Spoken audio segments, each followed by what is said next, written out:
Good afternoon, everybody. Welcome back. It's Mark. Well, I'll tell you what, guys. Don't mind the drywall spots, and I think if you know where I'm sitting, if you've watched this live stuff, pictures are gone. There's a reason for that. We were going to put the house on the market June 25th, but there was a ton of interest in it, and it sold in less than 24 hours, and in fact, we had an inspection this morning. It's been chaos around here. So there's two things I want to talk about. I had a couple questions from a subscriber, Sawyer Worrell, that I want to address. One of them being that he wants to know where to put a bunch of rods. I'll show you how I do it. People do it all kinds of different ways. It's just the way I do it.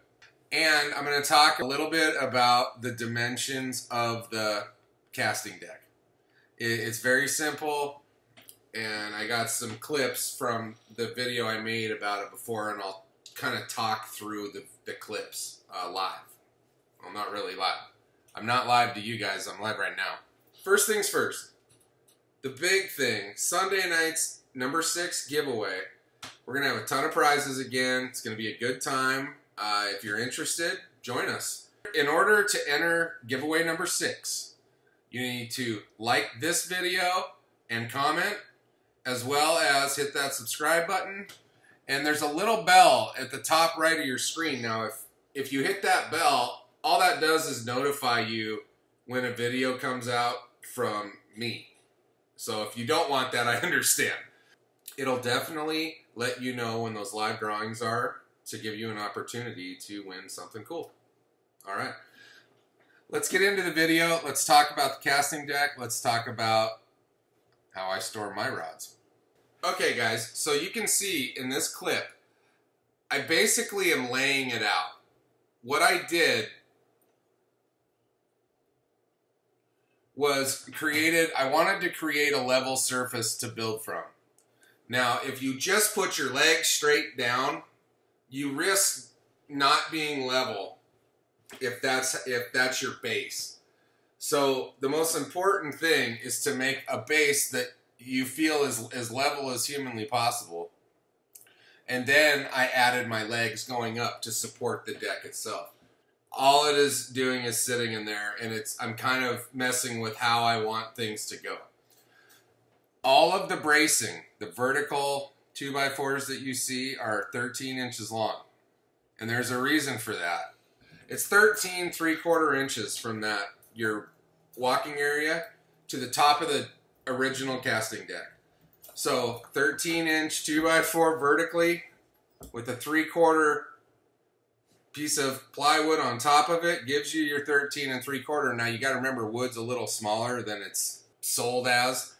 So once you put the carpet on it, you'll achieve that height, and that gives you that flush surface to surface no matter where you go. If you're walking over onto the live well or the casting deck, it's all the same. There's no variation. All right, so if you guys notice the 2x4 on the rear of the casting deck on the bottom there, that I removed. That was just to basically give me square. And I removed that, and you'll see it in the other videos how that's not there. Okay? Now, one other thing I want to mention is I totally corked off that door. And I'm not interested in building trapdoors in this thing. To me, it's not worth it. It's got plenty of storage in here. Actually, twice as much as what's in that box. So I'm able to put everything that was in that box underneath the step area side of that thing. And then the other side, I take a duffel bag every time I go that has rain gear, toilet paper, and, some other weird supplies, first aid kit, stuff like that you might really need. That stuff's nicely in there and just disappears.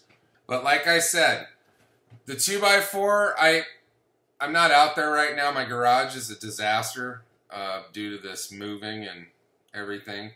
But basically, you're just going to measure over from the console all the way across. Now, in a lot of people's cases, they wanted to keep the 4th rod spot open on the bottom, which I didn't really care about.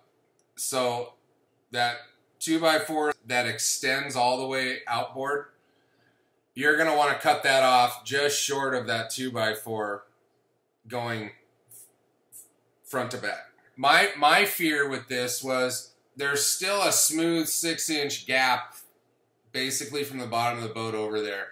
And I was worried that if I put a bunch of pressure on the corner nearest the rubber rod holder there that comes on the boat, that deck might move. It might come up. And I wanted as much surface coverage as I could get that made sense.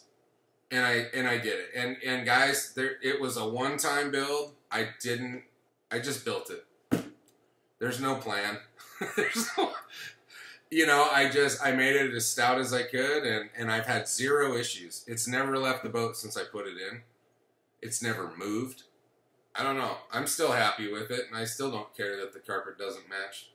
Okay, you can see in this picture, I've removed that 2x4 that was going across the front. That step is giving me that initial oomph I want to feel when I step on the back of it, and it works. It works great. So, you know, here's basically a picture of it when I had painted everything that you're gonna see. I did paint somewhat the steps and the top deck just to kind of give it something other than just bare wood, and I'm not real worried about sealing it. This is a cheap project. If something happens, I can just build another one or just unscrew the top and put a fresh top on it. So spending money on sealant and stuff for something this cheap, I didn't see the need. Okay, the top left there, you see the 2x4 that goes all the way across. It goes above the step. You notice they're cut at an angle. It's about, it's around 45 degrees, if not less. It could be more like 30 degrees. And what that did was it gave me enough room to not have any obstruction when I slide the rod holder into that top hole. It's the only reason I beveled that edge. And again, by doing that, I got to extend the 2x4 just a little bit more across the 3/4 plywood, giving it just a little more rigidity on the back corner. Because if you're fishing and you're dealing with a fish over there, chances are that's where you're going to be. That's kind of my thinking and why I did what I did. There's a picture of it, of the framing basically done before I put the top on it and add the steps. I wanted to test fit everything and then see how I wanted the step to work. Okay, you guys see this picture right here? This shows basically the angle that needs to be to go flush along the inside of your boat. That is a 2 foot by 4 foot 3/4 inch piece of plywood. It came that way from the hardware store. I assumed it was square, so I went with it. I did not cut anything off the edge going into the live well. All I did was get it laid out, and I basically got underneath it and took a pencil and created that angle and cut it off. What was left became the step. And I cut some of the width off of it because I only needed it that big.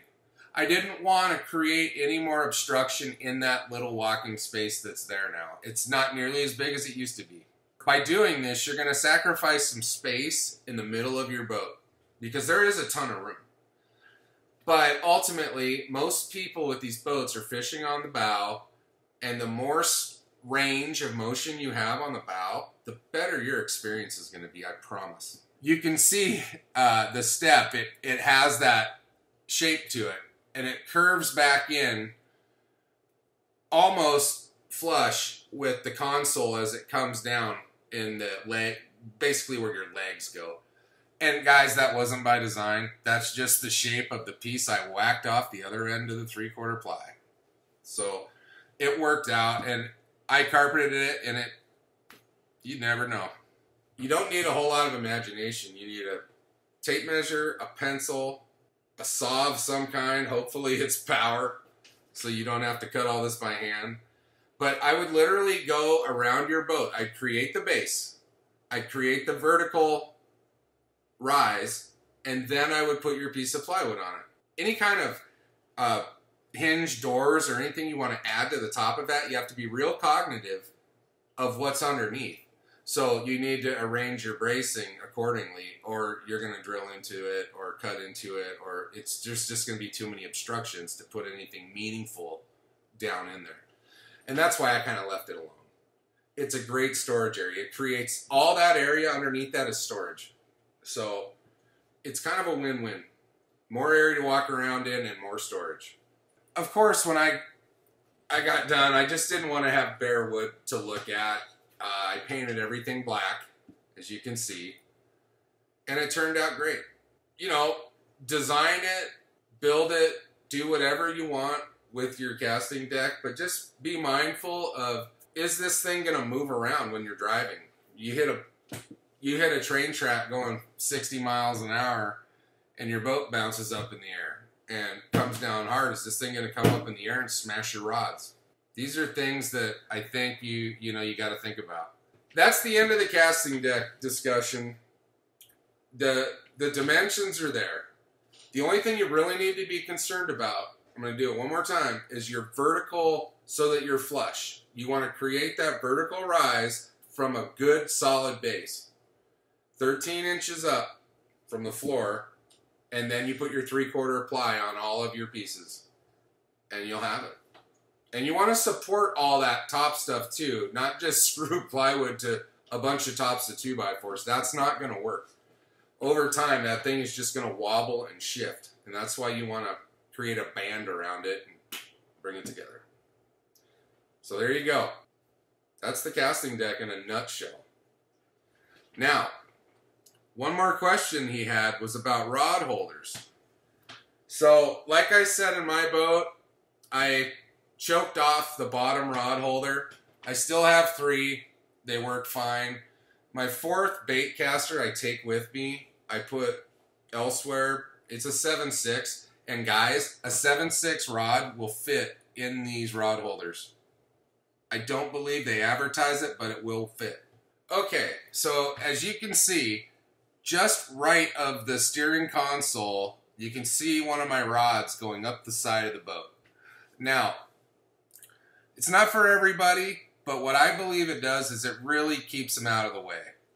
If you go to the other side of the boat and try to run something across that, your passenger risks putting his hands down on it, using it to get up off the seat with. There's all kinds of stuff that can happen. But there are many mounting options, whatever suits your taste. I just had these 2 bungees, and you can see them. One forward of the console.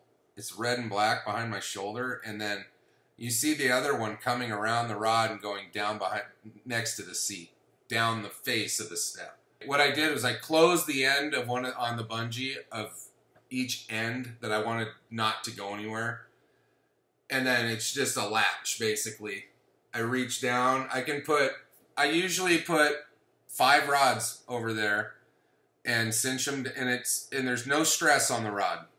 And you see the rod comes up along the console. There's a gap about yay big, and it's getting to the end of the rod, so things get smaller.